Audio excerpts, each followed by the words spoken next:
So welcome, everyone. Thank you for joining us for our pre-conference session.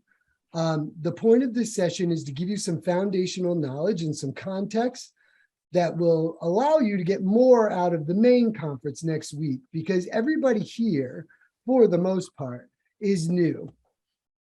Whether you're one of the 3 new programs that we just brought on or a new staffer at an existing program, we wanted to go over a few things this afternoon.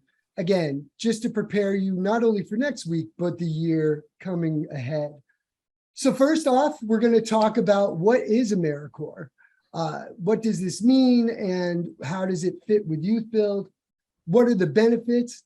And we're also going to introduce you in the how section to some of the key concepts, because next week we're going to really get into the weeds about how to do this work. And David is going to present you with some of the key concepts that you need to know before we get into all the gritty details. So yeah, let me introduce myself. My name is Matt Clerico. I'm the Associate Director of New Site Development here at YouthBuild USA. I've been part of the network for about 26 years this September.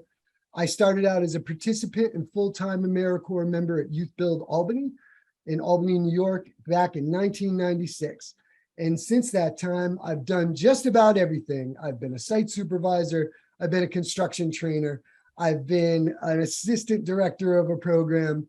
I've been the AmeriCorps coordinator. And then my first 10 years here at YouthBuild USA, I was one of the portfolio managers. In my new role, I'll be helping to guide the new programs, but also some of the new staff through this work in the next 6 months as you guys get used to how we do things. You can follow my adventures on Twitter at Papa Clerico and on Instagram at Clerico Matt. And let me introduce my director, Professor David Weatherly. I was going to say unearned title, but I appreciate it. So everybody, hi, my name is David Weatherly. I am the Director of AmeriCorps Programs as of May. Before that, I was a portfolio manager like Matt Clerico, and I've been at YouthBuild USA for the past 9 years. In terms of my own service experience, I was with City Year as an AmeriCorps member, been 2007 and 2008. And then I was a staff member there for a while, then went on to get my MBA in nonprofit management at the Heller School at Brandeis, and then I joined the YouthBuild family. So thank you for having me. I'm very excited to talk with you all and see a bunch of new faces. It was exciting, I think, for me and Matt to look over the list, like, oh, a whole bunch of people we don't know, which is great to have you all join us here for this session, and then also join us next week at the conference. So Matt will be walking through this kind of first part, and then I'll take y'all for the second half of this presentation, but I'll turn it back over to Matt. All right, so if you've been joining us so far this summer, David, if you could just pop everything up on this slide, I appreciate it.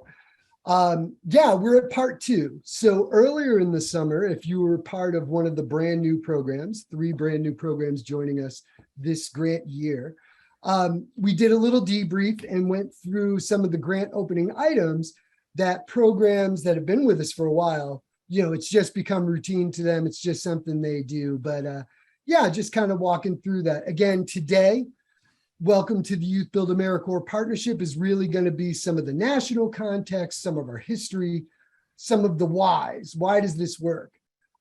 Next week is our AmeriCorps Management Conference, so everybody here should be registered for that. That'll be 3 days of Matt Fisher, the Vice President of AmeriCorps here at YouthBuild USA, kind of setting the state of AmeriCorps for the year going forward, because we're just starting a new year, 3-year grant period with AmeriCorps. And then we don't leave you hanging after that. It's, this work is complicated and it takes a cycle or 2 to get it right. So each one of you will receive individual training from your portfolio manager, or if you're new, perhaps from me. And that could come in the form of our regular conference calls that David's going to talk about later, or even site visits. We love to come out and see the programs and see what you're doing, and then also be able to finish your training in a hands-on way. So all of you can look forward to that in the coming year. So yeah, we aim to accomplish this part of the orientation with a simple framework, the why, how, what framework. So I'm going to spend a little bit of time talking about why we do this work. David is going to spend the rest of the afternoon talking about the big concepts, the how, and then the what, the particulars of how to do this well. That's what we'll be covering the next 3 days.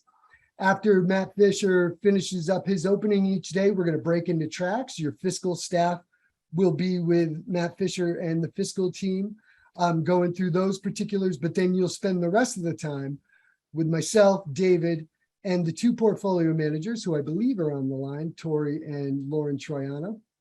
And we're going to explain all the granular details, but we don't expect you to remember all of it, right? You're not going to get all of this from a webinar or even 3 days of webinars. We have a lot of great resources and we have us to back you up. So, in fact, if you're new and you don't know who your portfolio manager is or who your main contact for AmeriCorps YouthBuild USA is, definitely make sure to ask David or I, and we can direct you to that person. If you're one of the 3 new sites, Indiana or Indianapolis, Pittsburgh, and San Antonio, I'm your guy. So, all right, so let's move on from there. Let's start with the why. So first off, we want to welcome you to the club. Of the 260 Youth Build programs across the US, about 63 are AmeriCorps sites. So it's a pretty exclusive club. One day we would like to see all programs become both Youth Build and AmeriCorps. But until then, it's a pretty exclusive group, but it's also a high performing group as well. The 63 programs that we work with are the ones that are most closely associated with YouthBuild USA and the affiliated network. And they tend to have some of the best systems and outcomes, and we hope the same for you. So during our time since 1994, when AmeriCorps started, we've had about 30,000 AmeriCorps members that were also Youth Build students that have done about 12 million hours of service. But that's just our part of the greater national service network. AmeriCorps members number in about the 270,000 per year. And there's been about 1 million alumni of AmeriCorps, myself included, David included, and Lauren Troiano as well. And collectively, since 1994, all these nonprofits, all of these programs have served about 1.6 billion hours in service to their communities and to our nation. So it's a pretty impressive thing that you're getting involved in. All right, so told you a little bit about us, told you a little bit about the national network. We want to hear from you. We also want you to see who else is on the call. So what we are going to do is just ask you to throw in the chat your name, title, and location, and a special bonus if you're an AmeriCorps or Youth Build alumni, or both, Xavier Jennings. So yeah, if you could take a moment and do that. We just want to see where people are joining us from and everybody's names, all that good stuff. I appreciate calling out Xavier. We do that every chance we get. I actually don't know if it's Xavier who's on the line because I was emailing with him earlier. And he said he might have somebody else being here in his place. So yeah, that happens sometimes. Whenever possible, I join webinars as David Weatherly, Director of AmeriCorps. Oh, is that where all the angry emails are from? Is that I leave my camera off because we certainly don't look the same, but well, I mean, I was going to make a bald joke, then I thought that was low of me. Thank you. I appreciate that. I don't need to be triggered right before I'm talking for half an hour. Oh, so we've got the brand new grants manager from Louisville, Kentucky. Welcome, Katie. We got a lot of people in the chat. A lot of new people, yeah. I see Sandy Adams. She seems new as I roll my eyes towards the screen, but I'm glad she's here for a refresher. All right. Excellent. Well, again, thank you all for joining us. it's important, right? Like we're going to jump right into the details next week. And we want to make sure that we haven't lost anybody along the way. So having some time today to talk through things will be great. Hey, I'm trying to Kevin from San Antonio, I just emailed with you the other day. I'm trying to find our alumni. Shout out to Mac, 2 years in AmeriCorps. Nice. Theo, looks like was in an AmeriCorps program. Adam, AmeriCorps alum. Nice, nice. Yeah, we love to see alumni in this work. Because you know what all this work leads to, right? And you can keep your eye on that prize because sometimes it can get lost in all the signatures and dates and paperwork and all that good stuff. So, all right, were you ready to jump in, David? Or Yeah, no, let's keep going. yeah, so first off, let's talk about what AmeriCorps is. So this part of the presentation is one I've done a number of times with some of my local programs here in upstate New York. Because just because a program has an AmeriCorps grant doesn't necessarily mean that everybody that works at the YouthBuild program knows what that means or understands why we're asking for all the things we ask for. So I always like to start off with, so what is AmeriCorps? I mean, simply put, AmeriCorps is service, leadership development, civic engagement, lasting impact, all these things that we're working towards as YouthBuild programs as well. AmeriCorps itself as an entity is really like a domestic Peace Corps. When somebody asks me, what's that AmeriCorps mean? That's usually the phrase I use because people know the Peace Corps right off the bat. So yeah, that's what AmeriCorps is. If you did the pre-work, which it's okay if you didn't, because we only told some of you about it. We have this beautiful YouTube channel, which has all sorts of resources for you. You know, one of the videos that we like to show, maybe even during your students' mental toughness before they're enrolled as AmeriCorps members, is this video about the history of national service, but the history of national service in YouthBuild's part in it. It's called It's Part of Our DNA, because this isn't really a new idea, right? This national service and serving domestically in your communities is something that's been a part of the proud tradition of America for quite some time. It started in the 1930s with the Civilian Conservation Corps. My grandfather was part of the Civilian Conservation Corps. That was a way for young men and women to get back to work after the Great Depression, building highways and railways and all that good stuff.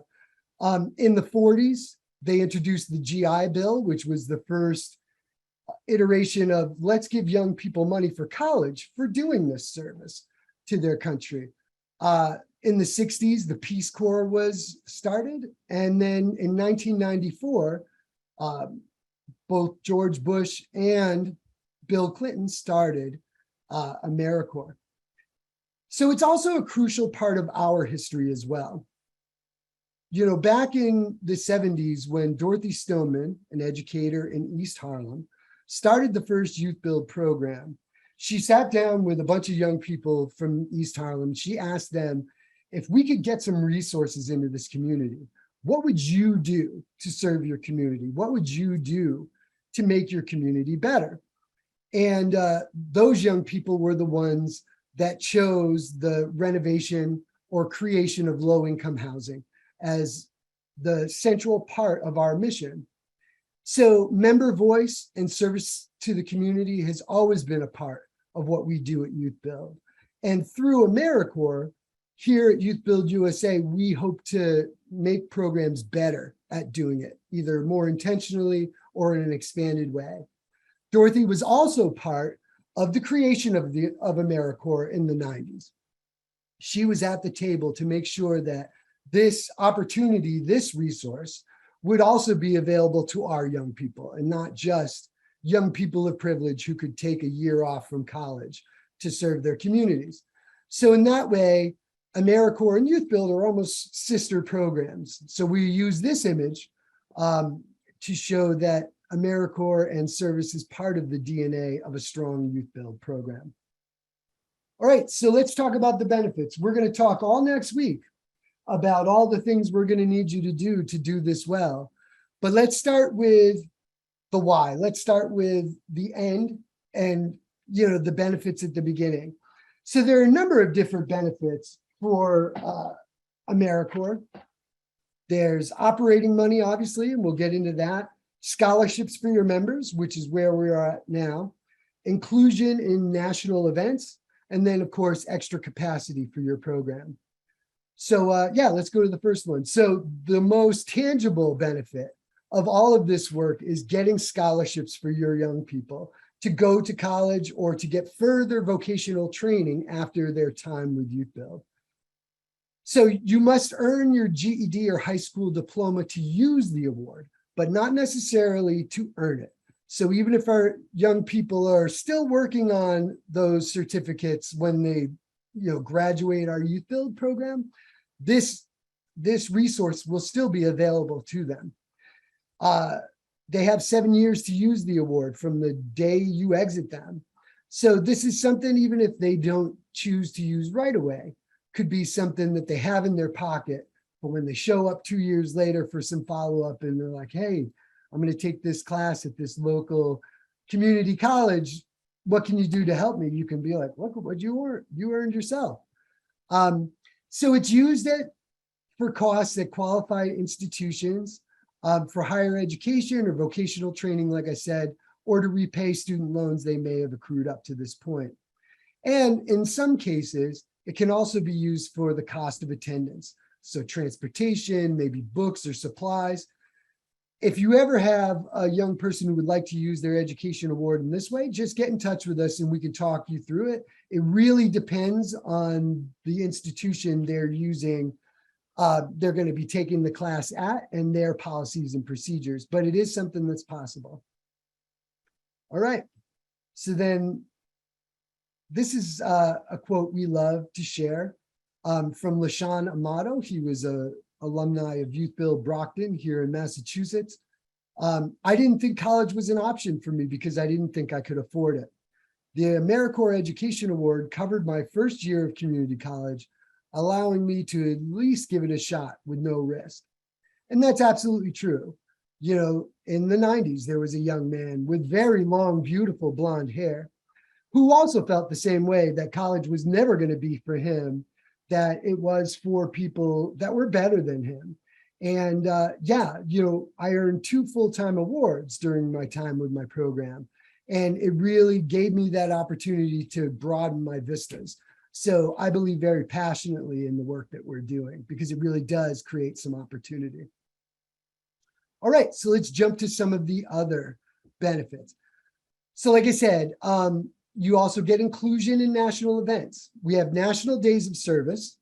There are about 3 or 4 each year: Veterans Day, Global Youth Service Day, or Earth Day.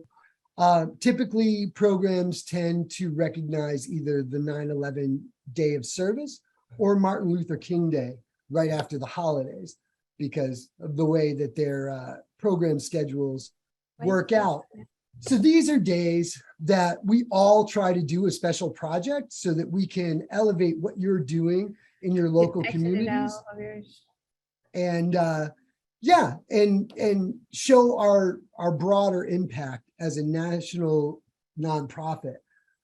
Each program, as part of your program contract or subgrantee agreement that you will sign soon, agrees to recognize at least one of these national days of service and let us know about it, whether it's in your reporting or by sharing some photos in a little write-up with your portfolio manager. We love to have that stuff because it helps us tell the story of how YouthBuild is serving the country.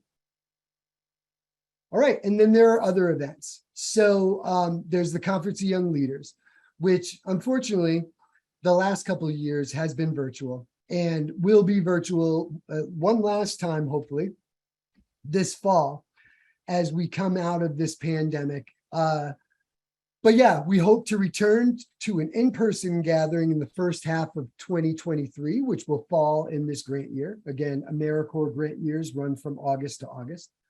So there may be an opportunity for your young people that you'll be signing up this fall to attend one or both. And this is a fantastic leadership conference. It's managed by YouthBuild USA. We do all of the logistics and all the behind the scenes stuff. But what makes this leadership conference really great is that all the content, all of the speakers, it's all arranged by our alumni network. So it's young people learning from those who came before them and experienced the same things that they did. And it's an amazing opportunity for two of your students to go to Washington, D.C., or perhaps Boston, Massachusetts this year and meet members from other programs and, begin to understand the national context of our network. It's always transformative for the young people that we know, that we interact with at these conferences, because it's easy to forget that, YouthBuild is this thing that I go to in my town every day.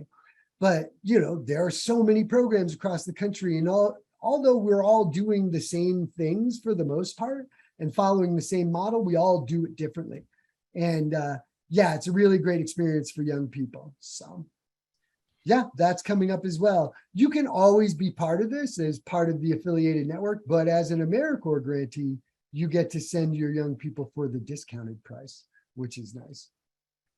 Yeah, I feel like I'd be remiss if I didn't plug the virtual event. I know, Clerico, you're very excited to be back in person. But we are having a virtual event in the fall. And one of the benefits of us doing it this way and having it in October is that we're able to invite some international YouthBuild students. So we're hoping for about 10 to 20% of the young people involved in the conference to be international. And this is something that would be very challenging to do in person. So encourage you all to sign up your young people for this opportunity and not only get a national perspective, but an international perspective of what the YouthBuild movement is all about. Thanks for that reminder, David. We work for the AmeriCorps team, so we're wholly focused on the domestic. And sometimes I forget we even have international programs. I mean, they're doing some wonderful things, but that's not part of our day-to-day. So excellent. So speaking of events, then there's also conferences. So being part of the AmeriCorps initiative allows you to be part of 2 conferences each year. In August, we usually get everybody together and fly you all out to Boston, Massachusetts. It's a gorgeous time of year to visit Boston. And talk about all of this work and do workshops and get together and get to know each other. Again, this summer, next week, we'll be doing this virtually. Really not because of COVID, just because our team is a little down on capacity. We're missing 1 portfolio manager and we have 2 fiscal managers on parental leave. So these conferences are very complicated to put together.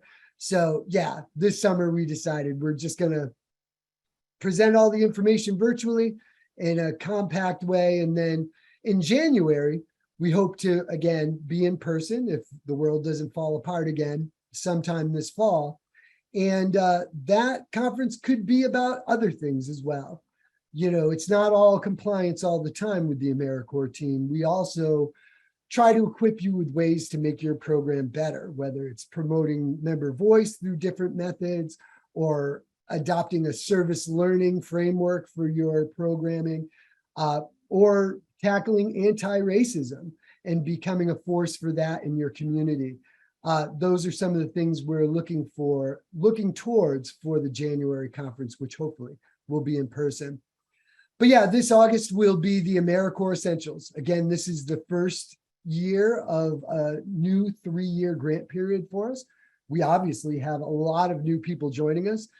So we're going to spend a lot of time next week going through the basics and the essentials and making sure everybody's up to speed. This work changes a little bit each year, so we want to make sure that you have the newest information.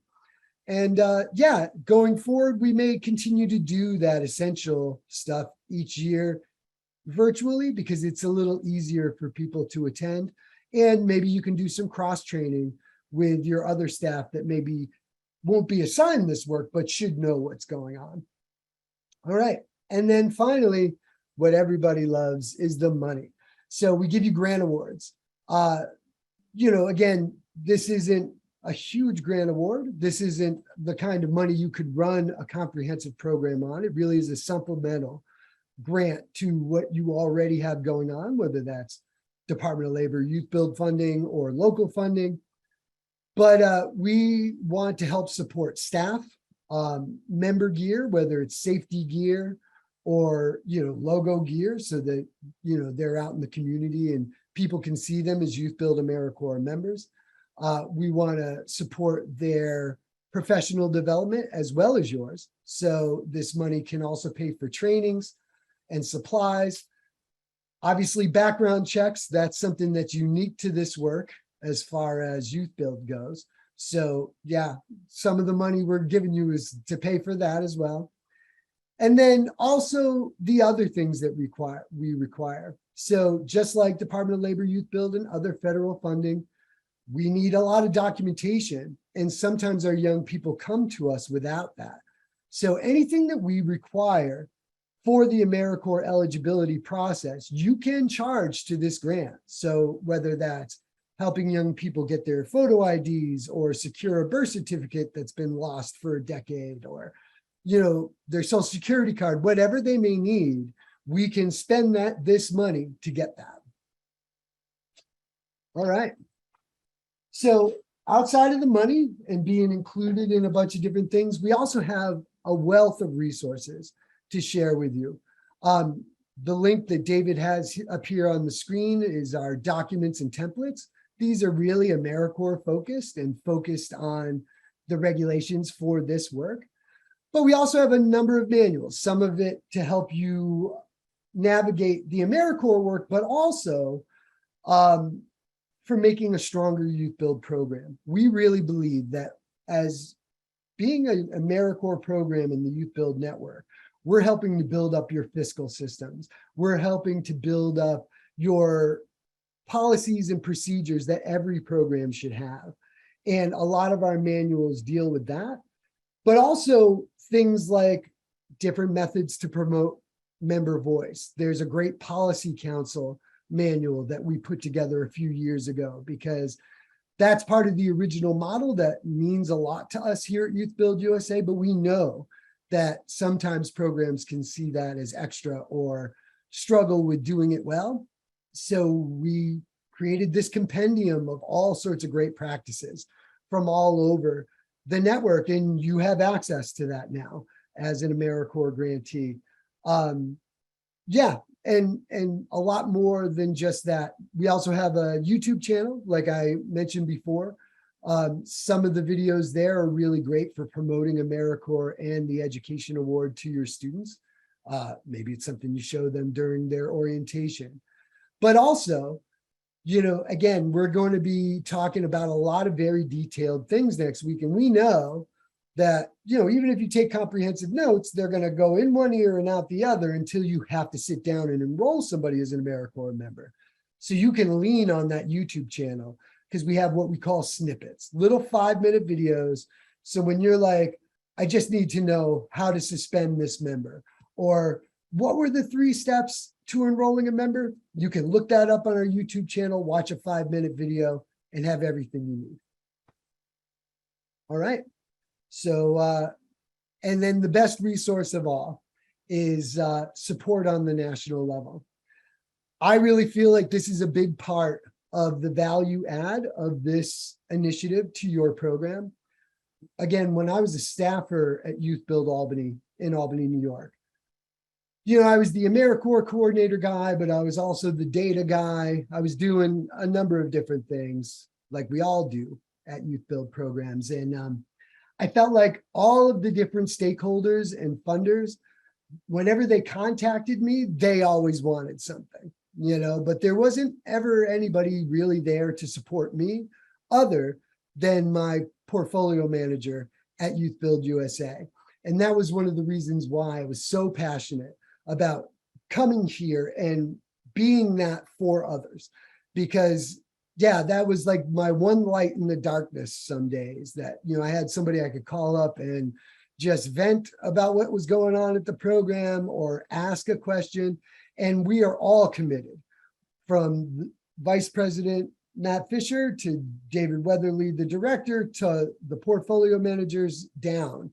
We're all committed to being that for you. So please, think of us as 2 more members of your teams, because each one of the programs is going to get a portfolio manager and a fiscal manager.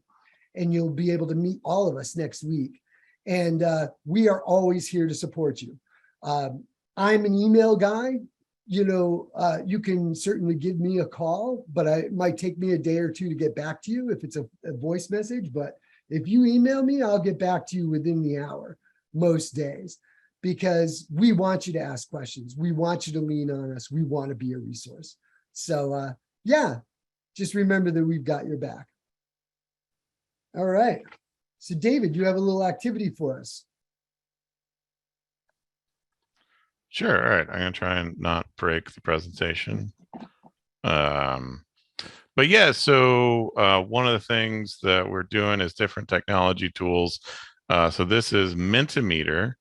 So I'm going to copy a code into the chat box. And the idea is if you will click on that link, it'll take you to a new browser and it'll ask this question. What are you most excited about the AmeriCorps and the new grant year? And it's going to build a word cloud. So you've only got 25 characters per response.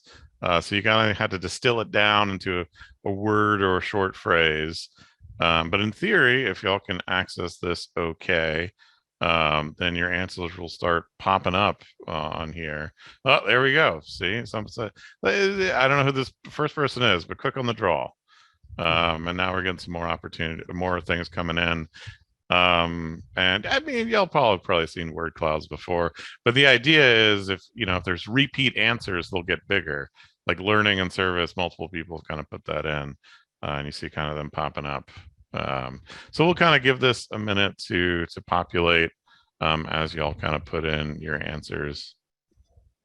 I appreciate the person who put in person, because that seems to be my role at YouthBuild USA. Is I'm going to die on that hill. But David, what are you looking forward to this year?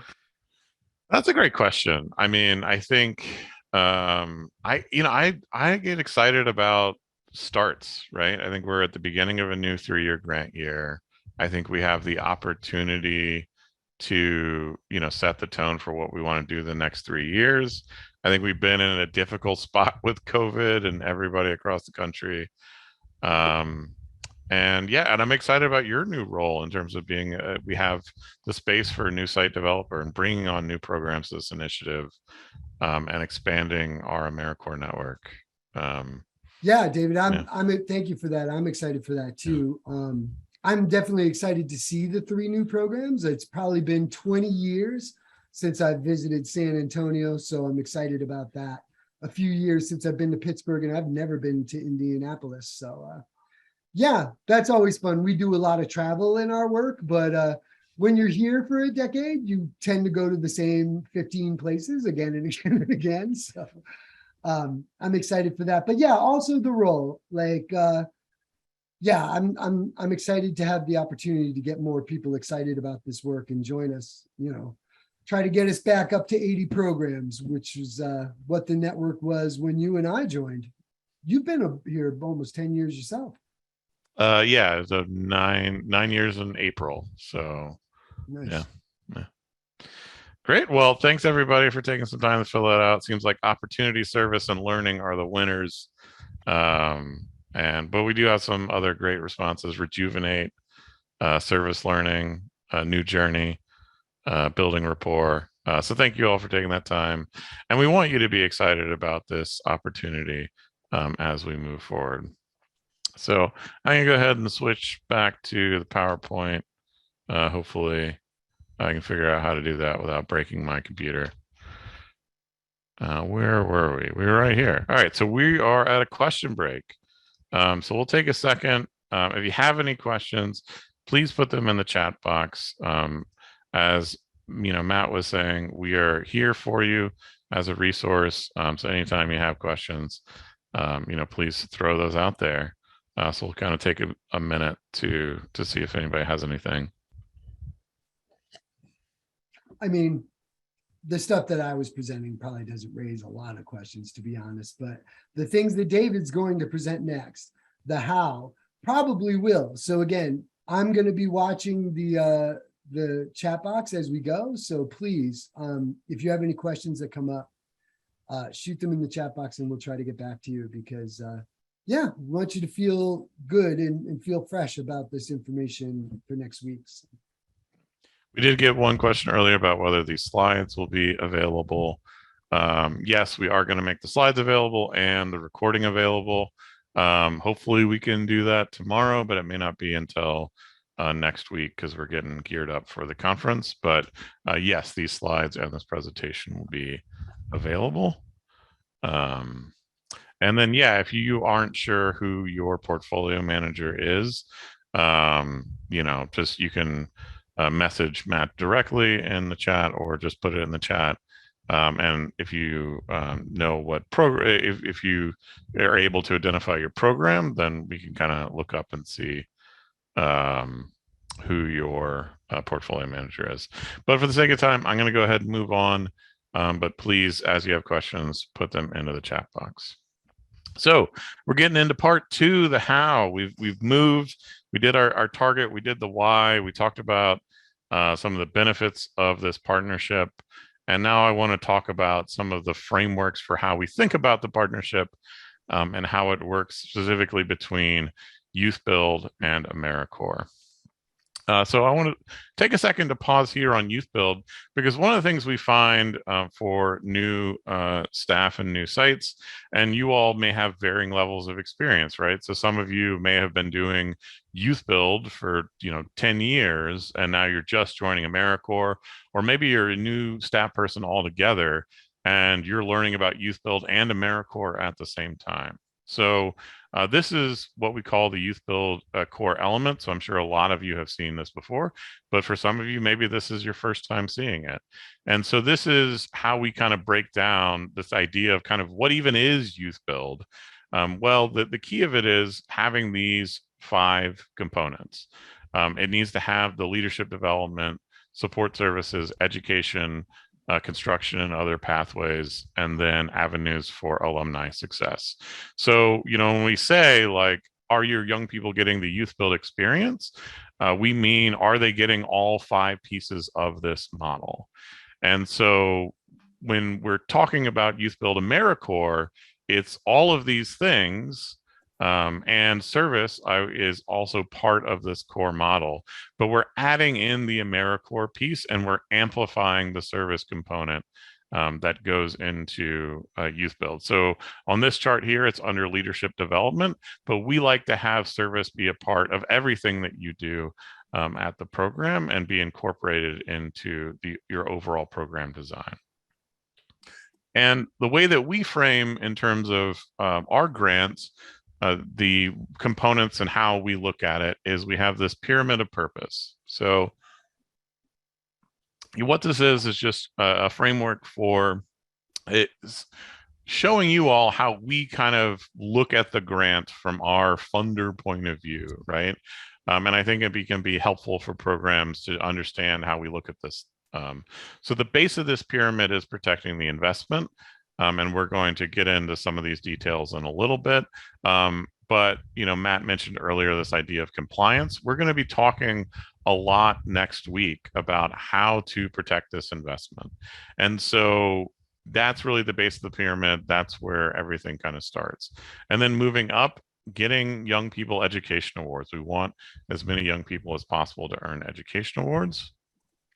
Then we move on to the impact that we're having on the members, the program, and the community. This gets into what service is actually happening out in the community, as well as some of the reporting and data. Then we have our culture of service, which is in between these. It's the mortar between our pyramids that really holds everything together. And ultimately, what we want is a transformative member experience for the young people at your program. So in terms of protecting this investment, these are just some phrases that you may hear us use throughout our time kind of talking to you and are helpful to kind of think about as you're framing protecting the investment. The first one is, if it isn't documented, it didn't happen. So a lot of what we're asking for is documenting things around the member enrollment piece or member hours.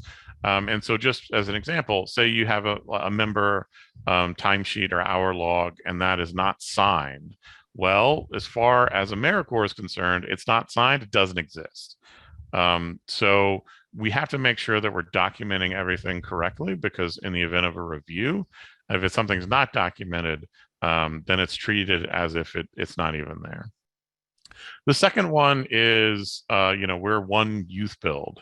And I mean that in a very literal sense from AmeriCorps' point of view, and that we are one grantee.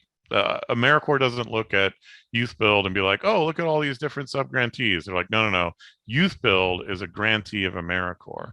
And what that means is, if there's a problem at one AmeriCorps program, a YouthBuild AmeriCorps program, in terms of how they're doing something around their documentation or their compliance, AmeriCorps doesn't just hold that one program accountable, it holds the entire network accountable. And so, that's why sometimes we can be, I mean, strict is maybe not the right word, but we can be laser focused on making sure that all these details are correct, because we want to make sure that this opportunity is available and this resource is available for our young people and our programs moving forward. And so, unfortunately, it's not just one YouthBuild program that could be held accountable if there are issues. AmeriCorps could decide to hold us as a grantee accountable. And the last one is, this is something that there's multiple areas within this work where you can run into a gray area, and it may not be entirely clear what the correct answer is. And now, if you're ever confused about that, reach out to your portfolio manager or your fiscal manager. That's why we're here, to help clarify those gray areas. But as a general rule, there's something we call the reasonable person test.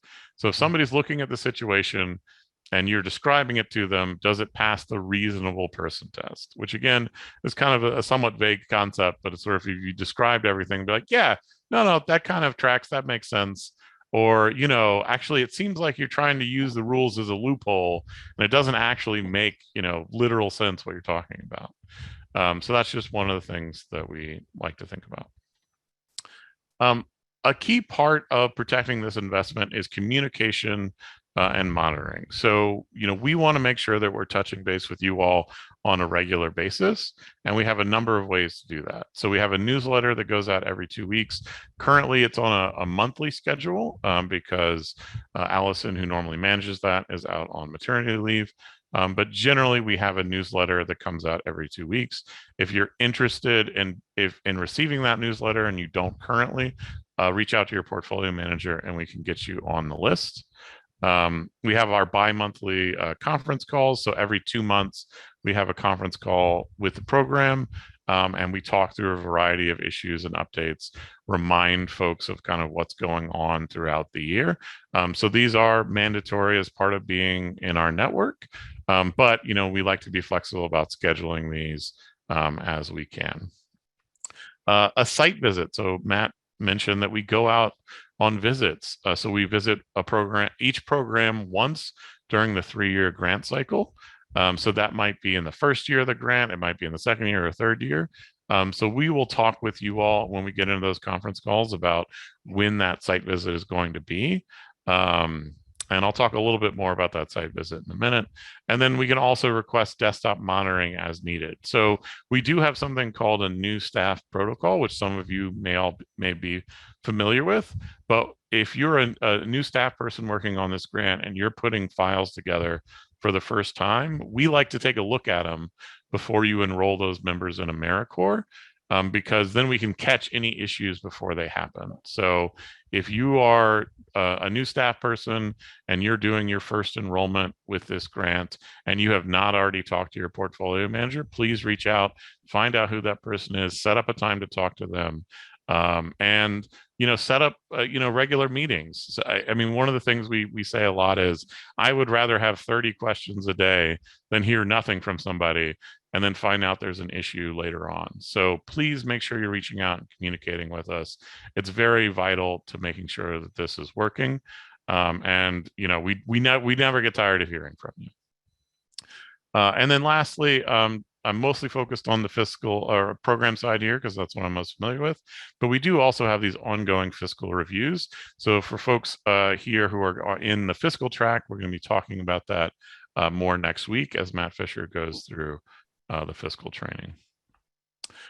So here we have, talking about AmeriCorps audits in the Office of the Inspector General. Here you have your friendly AmeriCorps portfolio manager, Matt Clerico. Sorry, associate director of new site development. That's all right. He was a PM in that picture, so I'll accept it. But yeah, so on a visit, reviewing everything. And so when I talk about that site visit, and it can be seen as a monitoring visit, and there is an aspect of that where we come and we check on the program. Some of you all might be familiar with DOL monitoring visits and other things like that. And it's really not that level of scary. We are more the pre-test. We are there to come and kick the tires and make sure everything's working well. Because the real scary visit is if AmeriCorps or the Office of the Inspector General comes to visit your program. So, when we come out on the visit, we're like, okay, we're getting you ready in case this happens. And so under the event of an AmeriCorps audit or a visit from the Office of the Inspector General, that's when you could be owing money back to AmeriCorps if things aren't done correctly. So that's why we do our monitoring to help make sure that that doesn't happen. So our monitoring happens once every 3 years. In theory, there's an AmeriCorps audit once every 5 years. Well, that's been a little bit consistent. But when they do those AmeriCorps audits, they don't select every program, so you may not be selected. And then the Office of the Inspector General, they do regular audits, but then they also have investigations. So an investigation happens when the Office of the Inspector General gets a call from somebody saying, hey, we think there's waste, fraud, or abuse going on at this program. So if that's the case, they have the legal authority to come to the program and investigate everything AmeriCorps related. It's an unpleasant experience. I've been through a couple of these. Matt, you've been through one, I think, last year or so. Or was that 2 years ago, 3 years ago? It's all blended together. Time doesn't matter anymore, buddy. But it's a stressful experience, and hopefully we can avoid all that. But in the event you do have one of those visits, we will be there to support you.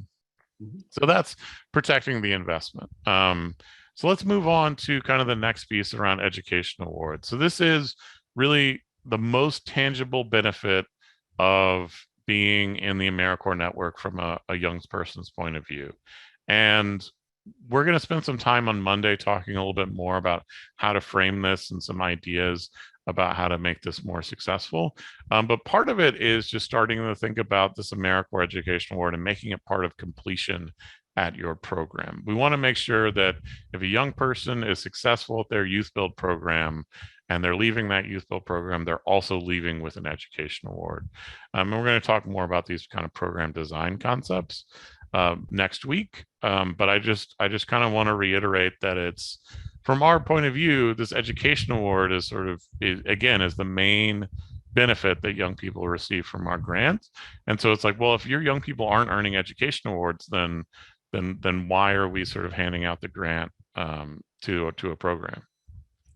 And we have different education award targets. So we recognize that this is challenging work and that not every young person is going to be in a position when they enroll in AmeriCorps to ultimately earn their award.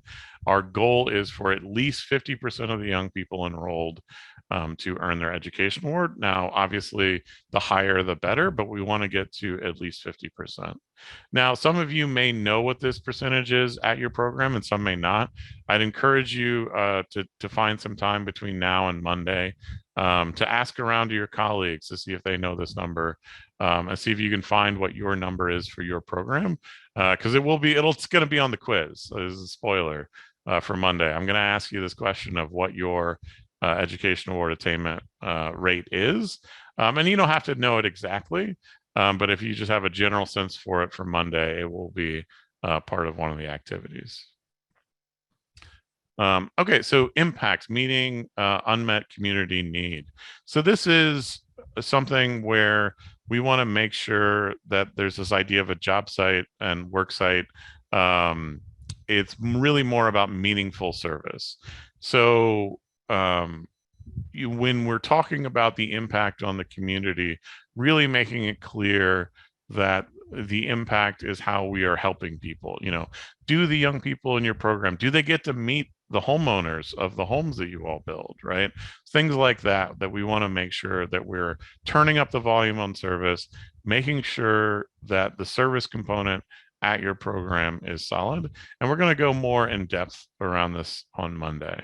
But just for now, just kind of sticking with that idea of the impact that we're focused on really is meeting the unmet community need of the programs. And we report on this through DYB and eGrants and different systems. So DYB is the internal data system for YouthBuild USA, and eGrants is the system for AmeriCorps. Now, if you're a new person, it might be confusing because you might also have MIS, which is the reporting for DOL. And unfortunately, none of these systems talk to each other. So you may spend some time filling something out in DYB and also filling it out in eGrants, and then also filling it out at MIS. We wish it worked differently, but unfortunately, that's part of the government bureaucracy. But I just want to note that we ask you all to update eGrants anytime you're doing a member enrollment or member exit or suspension. And then for DYB, we have quarterly times where we ask you all to update DYB. And then next Wednesday, we'll have a session where we kind of talk through some of what that reporting looks like. But just for now, be aware that you have these quarterly deadlines. So we just had one July 31st, and I may be following up with some of you to make sure we get all that data from July 31st. And then our next one coming up would be October 31st. So it's the same schedule every year, those 4 dates of when we're going to ask you all to update DYB. So the next part is looking at culture of service and integrating service into the program. So we've already talked a lot about this, so I'm not going to spend too much time on it, but we really want to integrate service into the DNA of your YouthBuild program. And we want you to be thinking about, how you're setting up your YouthBuild activities with service in mind. So we want to give you some tools and different ways to think about that during the conference. And really the goal is integrating service. And there's some simple ways to do this that are worth kind of talking about now in terms of the AmeriCorps identity. So we're going to provide some funds that you all can pay for AmeriCorps gear. It is a requirement that YouthBuild AmeriCorps members, while they're earning hours in AmeriCorps, they should be wearing or displaying the A somehow. So we have it, on the helmets or the shirts or different ways for them to display it while they're working or serving. And we want to make sure that AmeriCorps brand and identity is out there, and that you as a program kind of embrace this idea of being an AmeriCorps program, including things like putting AmeriCorps on your website to acknowledge the support of AmeriCorps. Another piece is you may have seen, these images that we've used throughout this presentation and we'll use next week and future presentations. This is just a way of us, hopefully making it easier for you all to retain some of this information through imagery. So Matt Clerico helped design a lot of these images because he has an eye for graphic design. I don't even know how colors work, but they, it really helps in terms of having these images and changing sort of the language that we talk about. And again, in big and small ways, right? When we talk about the young people in the program, we usually refer to them as members because we think of them as AmeriCorps members, right? The education award, we talk about the doors of opportunity that it opens up. You've heard me say several times, sort of getting AmeriCorps in the DNA of YouthBuild, which that little a magnifying glass is kind of indicating there, and then the impact on the member program community we're having with programs. So lastly, again, this is the top of the pyramid. Where we're headed is this transformational member experience. And this is, I think we can hopefully all agree what we want to have happen with our young people. And I think it's important to note from our point of view in AmeriCorps, we really believe that service is, a key component of making the experience for your young people transformational, to where it's not just, hey, I went to this program. I wanted a GED. I got a GED. I got out. I got my job, right? Like, that's good. We want young people to have those outcomes. We want them to set them up for success in careers. But YouthBuild should be more than that. YouthBuild stands for something in terms of how that young person is impacted for the rest of their life. And when we go to a program and we talk to young people, the phrase that I'm looking for is, it feels like a family here, right? Once in YouthBuild, always in YouthBuild. We want programs to have that experience where the culture of their program is encouraging young people, not just, for the short-term goals that they might be trying to achieve, but for the rest of their lives. And part of that is listening to them. And so we want to make sure that we are encouraging programs to set up policy councils to ask their young people about what they want to do for their service projects, because that is also a part of that transformational experience. So again, that when YouthBuild and AmeriCorps are working truly well together, it really results in this experience that I think can't be replicated. So just passionate about that. But we're going to take a second, and we talked about some of the things that people are excited for kind of coming up. So let's take a minute to talk about some of the things that maybe folks are a little less sure about. So I'm going to go to our next Mentimeter thing, and I will copy this link in the chat. Excuse me. I'll give folks a second to get there.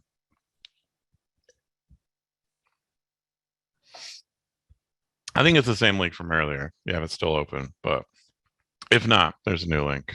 Audits. It's good. Yeah, understandable fear. It's one of my fears. Or concerns. I'll say concern. Fear is maybe not the best way to frame it. I don't know, Matt. What are you concerned about heading into our next 3 years? Well, so yeah, I think I'm done with pandemics and public health crises. Like, pandemic's not done with you, buddy. Yeah, well, I've got antibodies now for a good 3 weeks at least. But yeah, I don't know. Like, we've been able to get back in person as far as our travel and stuff, and I'm really looking forward to getting back into doing events, maybe even in a small way. But yeah, I worry about that. I'm not sure what else I'm worried about. I feel like we got this. Yeah, well, I think people are putting on some great ones in here. Recruitment, we've definitely heard that across the network. Reporting, audits, compliance, documentation. Yeah, COVID numbers on the rise. Can we go back to in person? Under enrollment, keeping youth engaged, getting funding, match. Definitely some understandable concerns. So yeah, I mean, I think, I guess what I would just reiterate is that we are here to support you through this process and help in whatever way that we can. Obviously, there's some of these I think that are harder for us to help with than others. Recruitment, I think, is an ongoing challenge across the country.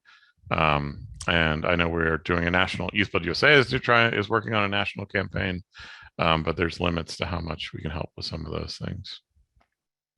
Great. Well, thank you everybody for taking the time to put those responses in. We're going to pause for our next question break. So let me get back to the presentation.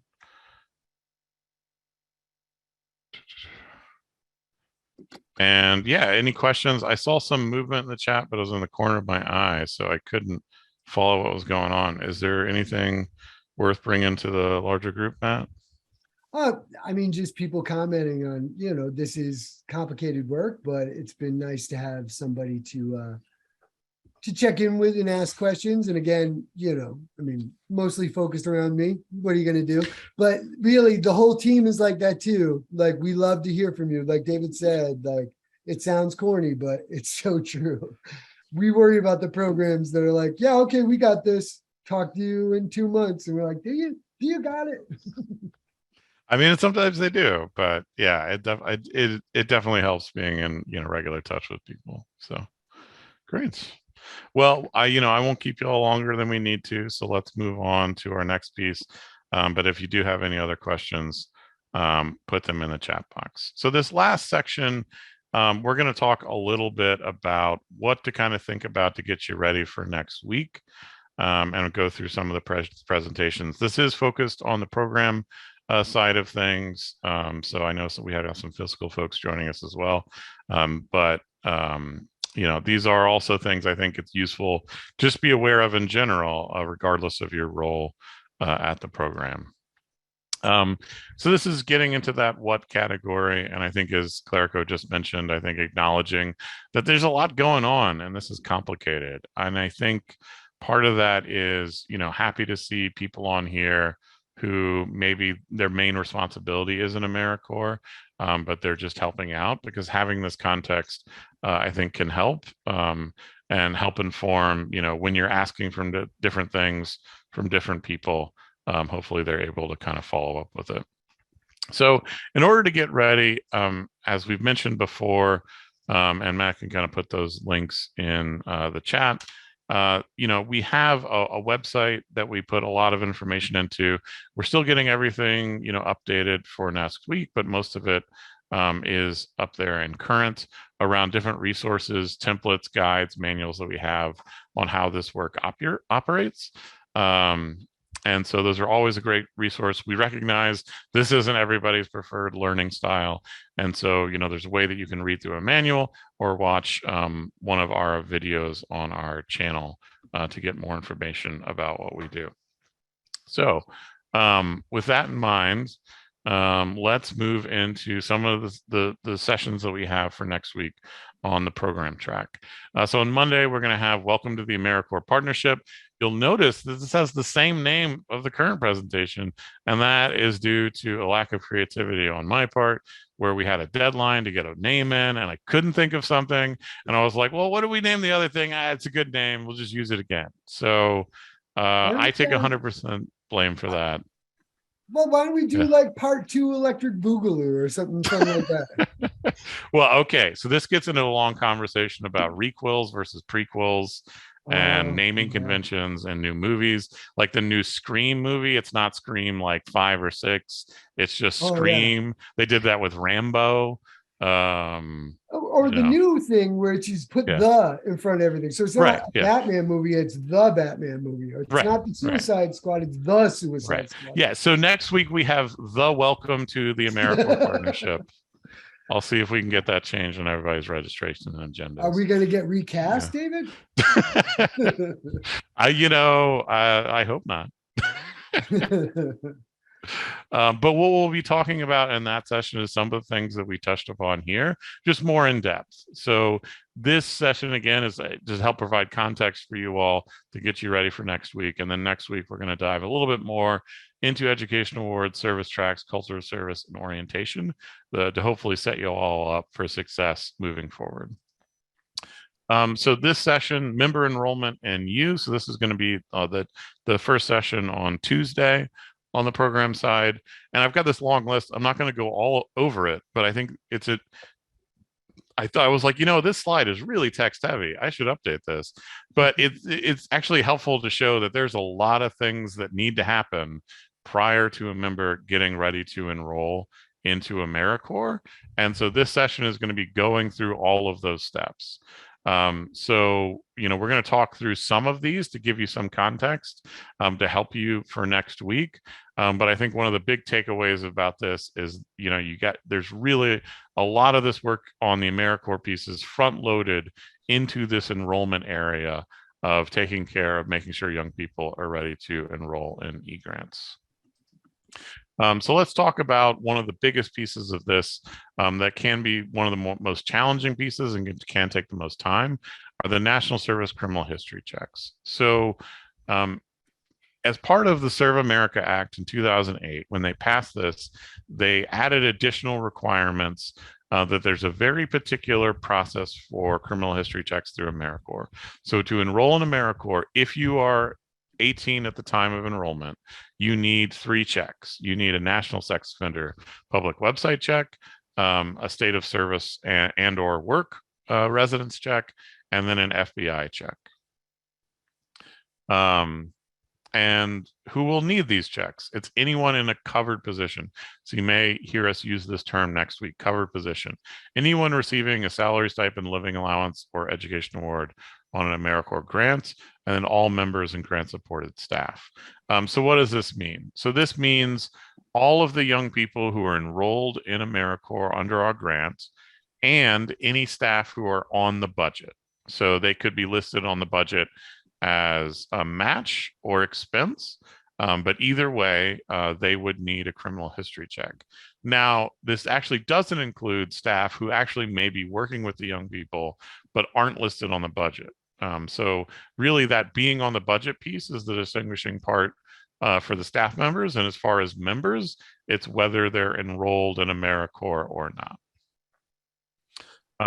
So again, in terms of who needs this, I mentioned earlier, it's members who are 18 years of age or older at the time of enrollment. So if they are under 18 at the time of enrollment, then they do not require a criminal history check. So this is important.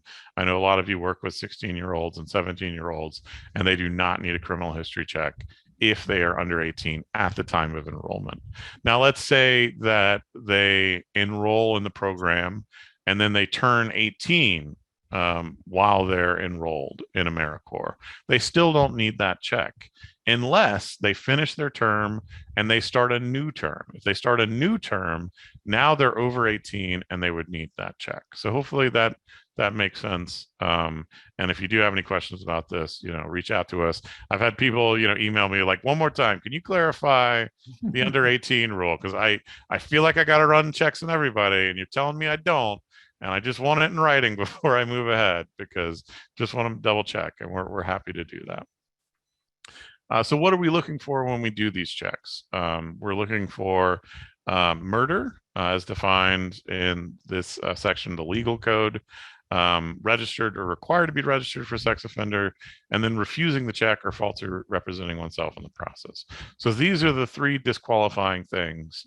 And you as a program could set more things. You would need to put it into your member service agreement or otherwise documented in your recruitment process. But these are the things that AmeriCorps is looking for. And so if they have one of these things, unfortunately, they cannot serve an AmeriCorps or be on the budget as expense or match. Many of you may or may not be familiar with the story of our CEO, John Valverde, but he was convicted of murder in New York. And so he cannot be on our AmeriCorps budget, unfortunately, because of that conviction. So, these are the fences that we're looking for. So how do these checks actually operate? So we're going to spend a little bit more time on this next week, but the main way that these happen are through the 2 approved AmeriCorps vendors, TrueScreen and FieldPrint. So you'll hear us referring to TrueScreen and FieldPrint a lot. Now, some programs may have a criminal history check waiver, and we're in the process of getting those waivers approved for the next year. They're approved on an annual basis. So you may have a separate process, but most programs in our network use TrueScreen and FieldPrint, and that's what the training will be about and focused on. So that was kind of the first section in terms of talking about, members enrollment. And then the other session that we'll have so I should say that Lauren Troiano will be leading that session on Tuesday, and then Tori Hart will be leading this session on members in and exiting service. So this is focused on how do the AmeriCorps hours work, and what happens when a member's finish, and then what do you do if there's a special circumstance or situation. So that first session is all focused on enrolling the member, and this is kind of focused on what happens after you enroll that member. So we're going to talk about this more next week, but just some key concepts to be aware of. One is the AmeriCorps prohibited activities. And so these are things that members and staff and people representing AmeriCorps cannot do while they're on AmeriCorps time. So this doesn't restrict you outside of AmeriCorps time, but it includes political activities, religious activities, union activities, business activities. We have an acronym, Don't Burp, that we'll go over. But just to be kind of aware of that, as this is government funding, there's some things you can't do while you're on AmeriCorps time. And speaking of AmeriCorps time, there's this concept between AmeriCorps time and YouthBuild time, let's say AmeriTime. So it's important to understand that when your young people are duly enrolled in YouthBuild and AmeriCorps, that not everything they do as part of their YouthBuild programming is going to count towards their time in the program. And we're going to go more in depth and talk about different scenarios to see when we can count time. But I'm just here to kind of introduce this concept that not all time that your YouthBuild participants have in the program is going to count towards AmeriCorps and the Education Award. And then as a part of that, no more than 20% of their time may be training time. So we know that young people have a lot of time in the classroom working onto their GED or high school diploma, and they can only count up to 20% of their total hours as part of this. And one thing I really like to emphasize is this ratio, it matters at exit. So when you're exiting a young person, you need to be really aware of where their hours sit and kind of what this ratio is. And then the last session that we'll have on the program track in terms of our breakout sessions is AmeriCorps Impact and Review. So we're going to be, earlier I was talking about impact. We're going to take a minute to look through the performance measures that are reported to AmeriCorps, and what you all need to be aware of around those. And then we're going to take some time to review everything we've learned, today and throughout next week. And so, Lauren and Tori have an activity for us to go over that. So that's a preview of what's going on next week. Any questions? It seems like there was one in the chat that Matt, you were able to answer. But any other questions? Yeah. So just to be clear, if someone is under 18, when you go to enroll them and you can document that, they don't need any of the checks. They're exempt from all the checks. Because frankly, like the FBI check wasn't going to give you much in terms of results and stuff like that anyway. So this is great. I mean, this was instituted, again, time doesn't mean anything to me anymore, David. Was it last May or the May before? 21, May 1st, 21. Oh, okay, yeah. So last year in May, they made those exceptions, and it was a game changer for us. So. Nice. Well, if you have any questions, we are getting to the end of our presentation. So we'll stick around for a bit for folks who want to ask those. But lastly, I had a quote for here from Barack Obama around hope and moving forward. And, I just want to take the time to thank you all for joining us today and learning a little bit more about our partnership. I'm very excited to have y'all join us next week. And I think, hopefully we got it across, and as Clerico shared, a few different times, this work is really important to us, and we care about your success as a program.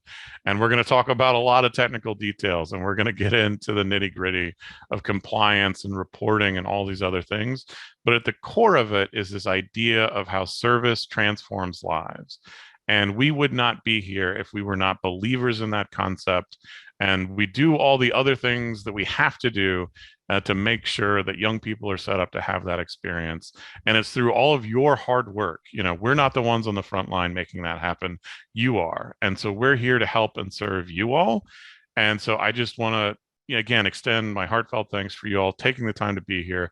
being a part of our network, being a part of the Youth Build family, and taking the time to think about and care about service.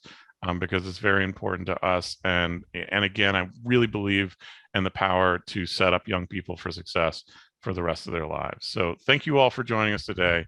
We're going to spend some time answering any questions, hanging around for a little bit, and then joining us next week as we get into the meat of the conference and getting more into this work. But just can't thank you enough for taking the time and for the work that you all do to help serve young people across the country.